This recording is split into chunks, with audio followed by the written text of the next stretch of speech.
Howdy everybody. I had a request for doing a video on well and septic if somebody's going to be buying a lot and what they need to look for. You know, will the well and septic fit on the lot? So what size lot do they need? What the cost is going to be for a well and septic, things like that. So here we go. Well, first and foremost would be knowing if the lot needs a well or septic. So if you're building, or if you're looking at a lot in a subdivision and there's other homes that are being built in there, that's going to be pretty easy to find out. You can talk to, builder that's building the home. You can call a realtor that maybe has other lots listed in there. A lot of times the listing, if the lot is listed, it will actually say if there's well and septic, or if it's sewer and water. And one thing to be wary of, most realtors don't know. They'll ask the seller, hey, is there sewer and water at the lot? Seller says yes. Well, the definition of sewer and water at the lot isn't the same thing as at the lot line. At the lot line means that sewer and water has been brought to the lot line. So it just needs to go from the lot line to the house. At the lot, when you see gas and electric at the lot, sewer and water at the lot, or maybe sometimes it'll say at the street. You may just think, okay, it's right there in front of the property, but a lot of times, the sewer could be on the other side of the street. So in order to get it to your lot, they've got to cut open the road and they've got to extend the sewer main, or they've got to run a lateral from the sewer main to your lot line and then stub it there, and then they've got to run it from there to the house. So it's not as cut and dry as, if you're looking at something and it says gas, electric, sewer, water at the lot, do some more investigation on that. I mean, same thing with electric. It can say electric at lot, but the electrical could be across the street. And in order to get it to the house, it's going to have to be, trenched underneath the road, bored underneath the road in order to get it to the property. So the listing a lot of times will say if there is sewer and water. The best place to really know for sure if there is or not and where it exactly is, you can call the utility department for that city, town, or village, and you can ask them. And they will say, no, there's no sewer available, there's no water available there. So then you know for sure that you have to do a septic and well, or just one or the other. We have lots around here where you have to do a well, but there's sewer. So it's kind of, they're not all the same. Just going to cut in real quick here to talk about my course that just came out about building a spec home, everything that you need to know from A to Z, from financing all the way to selling and marketing the home and all the details in between. So I'll put a link for my website in the description below and you can check that out. I do also have a consulting service that I offer as well, which includes 3 to 4 live Q&A Zoom calls per month. And that is like a membership site there. And then I do also do monthly phone calls for a certain dollar amount per month as well. So I'll put all that in the details below. Now, there are different type of septic systems, and I'm really only familiar with 3 of them.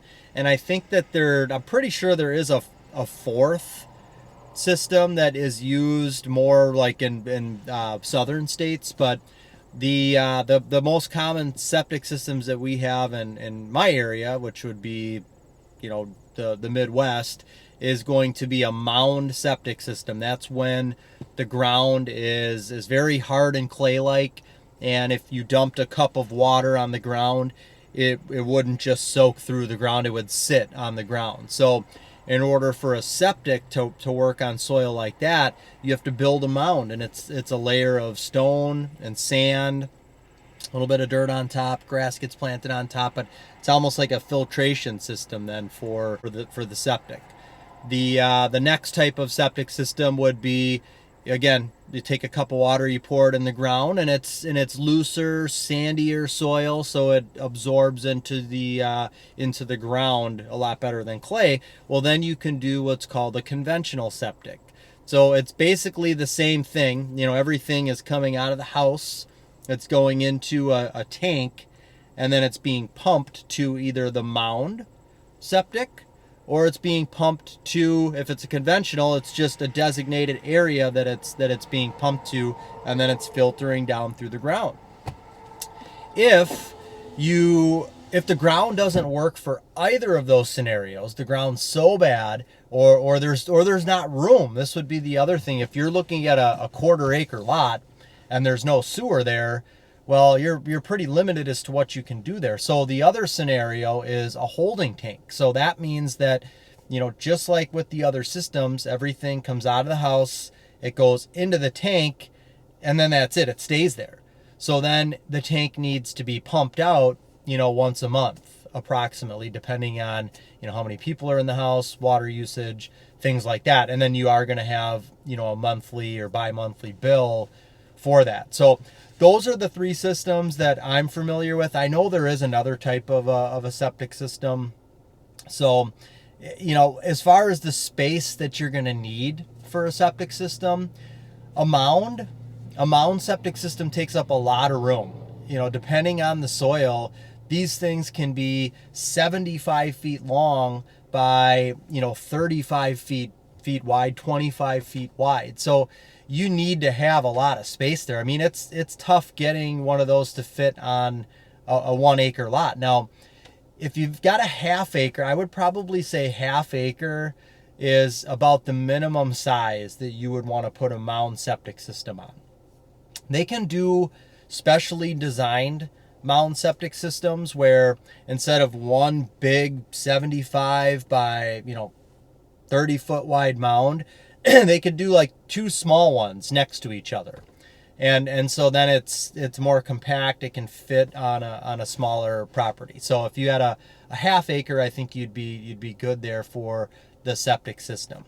Now with a holding tank, there's really not going to be any size constraint there, but you do want to make sure that with any of these systems, the tank itself is going to be somewhere that's accessible, because even if it's a conventional septic or a mound septic, something where everything from the house is going into the tank but it's being pumped out, you still want to have that pumped out every couple of years just for good measure. There's not a whole lot of maintenance. I've got a mound septic system on my property, and I'll come back to the maintenance there. But either way, it needs to be accessible so that you can have a truck pull up and basically pump it out, especially if it's a holding tank. So if you're going to be building on a small, let's say it's a quarter-acre lot or a third-acre lot, you want to make sure that holding tank is going to be somewhere in the front of the property, or if it's alley access, somewhere where it's accessible. So that's the number one thing there. The holding tank is going to allow you to build on smaller properties and be a lot more flexible there. But if you have to do something other than a holding tank, then you're going to need to have a little more space to do that. And I would always advise that, once you're looking at a lot, maybe you're not at the point where you're buying the lot yet, you want to make sure everything's going to work there. If you could draw a house to scale on the lot, and for me, typically we're using a mound septic system, so then I'm going to show the mound septic system on the lot and make sure that everything fits there. Now, the other thing that comes into play is, as far as the location of the septic on the lot, you can't always directly determine where that's going to go. So when they're determining if the lot will work for a septic system and what type of septic system, they're going to do a soil test. Now, you would instruct them to, or the previous owner, if you're looking at a lot that is there's no sewer and you're going to have septic there, maybe there's already been a soil test done on a specific portion of the lot. But you got to use common sense there. And if you're a seller selling a lot and you're going to get a soil test done so that that's going along with the lot, you want to make sure that the soil test is in an area where the house isn't going to be. You don't want to just have it smack dab in the middle of the lot, because that's not going to work. That's where the house is going to go. So, there is some control on where the septic's going to go, but sometimes it's the land dictates where it goes. But we've certainly had cases where the property has already had a soil test done and it's calling for the septic to go in this location here. But, after we end up showing the house on the map and the buyers are thinking they want to put up a pole shed somewhere and they want to do this here. So then we determined that it would be best to move the septic somewhere else. So then we would have to have the septic company come out and do a new soil test in the area where we want to put the septic. But if you have your choice, obviously you want to kind of put it out of the way. You know, my mound septic system is right along my side lot line, so it doesn't, you know, you don't see it in the front yard, nice flat front yard. The backyard from the house going all the way back is nice and flat, and the mound is off to the side, as opposed to just having it smack dab in my backyard to where, you know, that's the area where we want to run outside and play with the kids, and now you can't because you got a gigantic, you know, mound there. So be mindful of where it's going to go. If you're doing a well, as far as the location of that, you know, usually it's going to be where the truck can come in during construction and basically set up shop to drill the well. And usually that ends up being in the front yard, because your driveway is coming up to the front of the house, so they're able to come in and drive off and then drill the well. And usually it goes off the opposite. So if my garage is here and the rest of the house is here, usually the well's going on this side of the house. It's obviously not going to go in the driveway, so it's going to go off the front corner of the house opposite of where the garage is.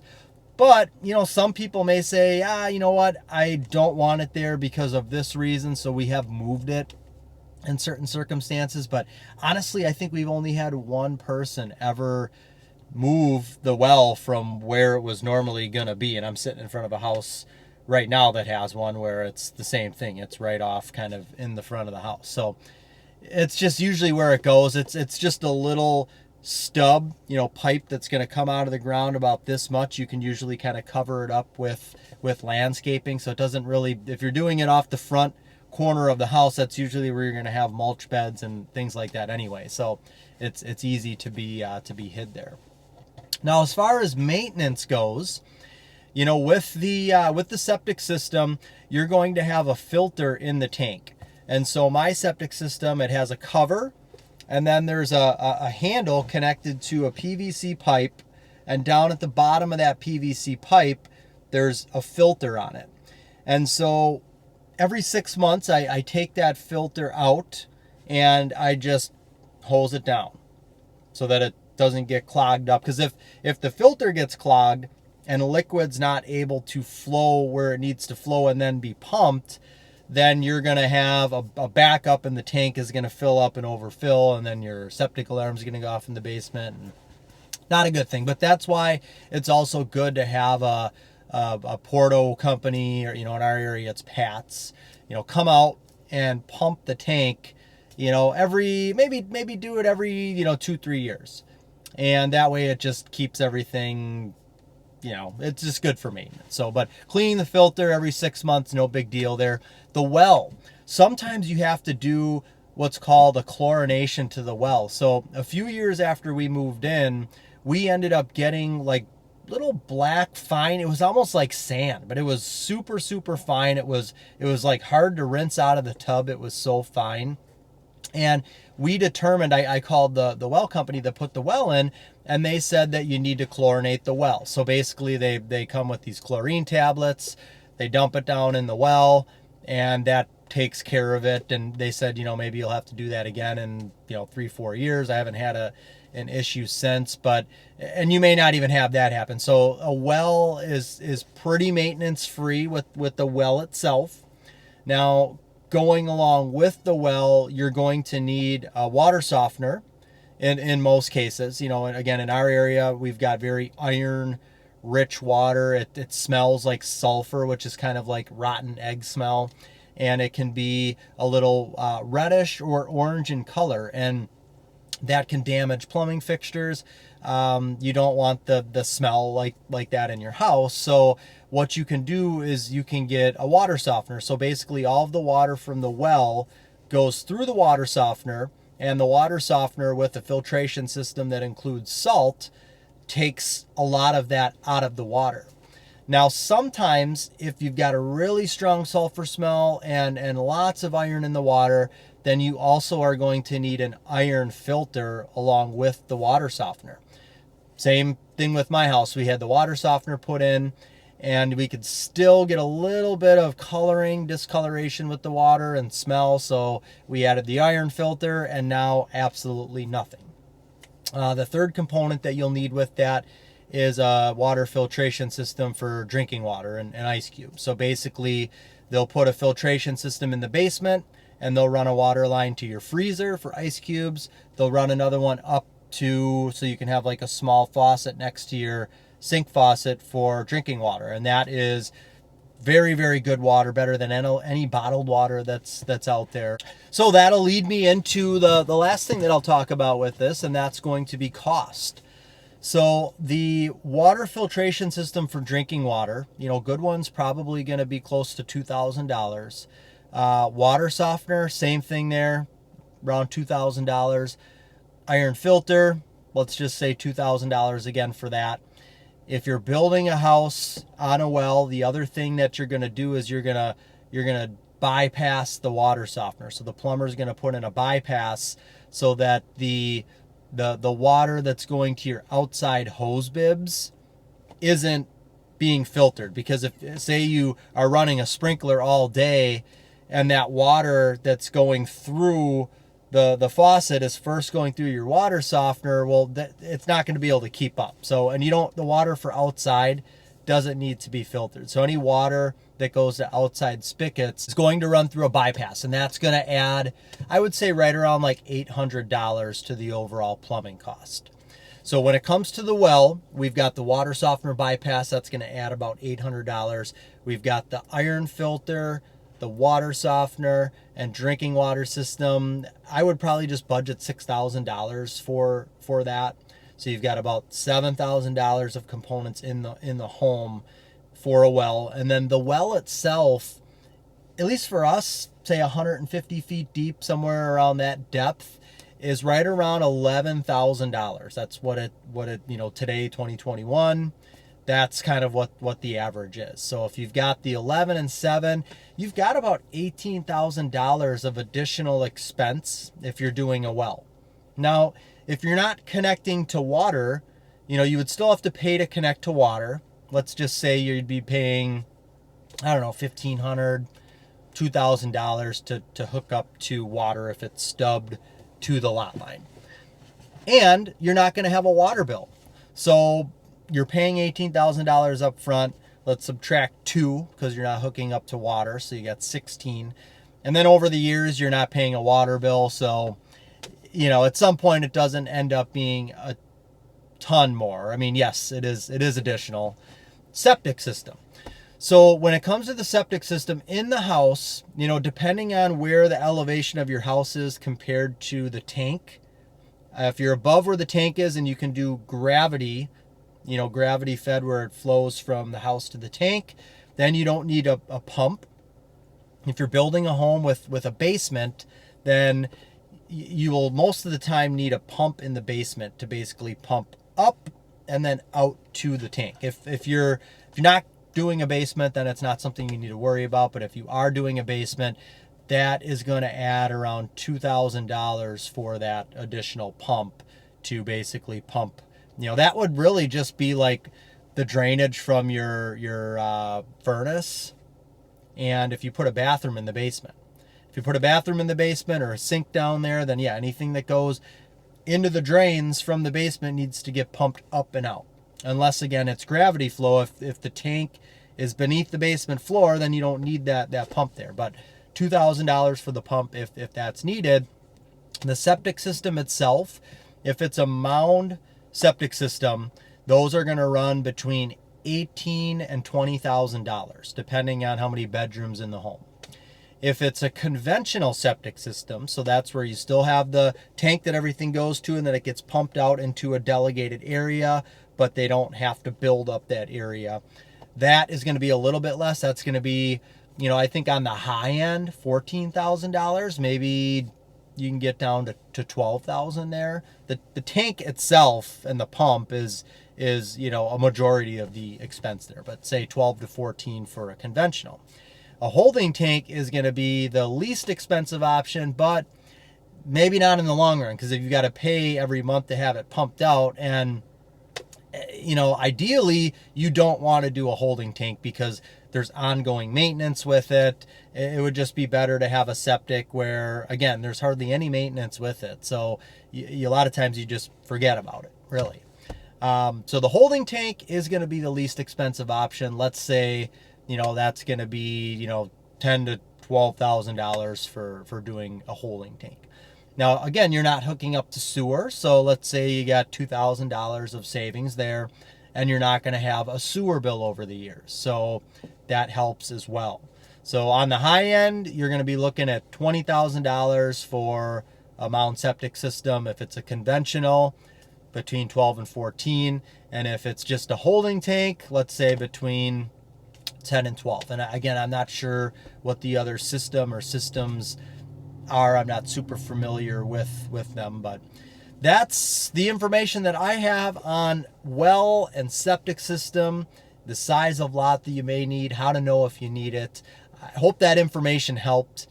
That's going to do it for this one. Take care. God bless. Have a great rest of the day. If you don't subscribe, please do so. Click the little bell for notifications to get notified of more videos like this one. Bye now.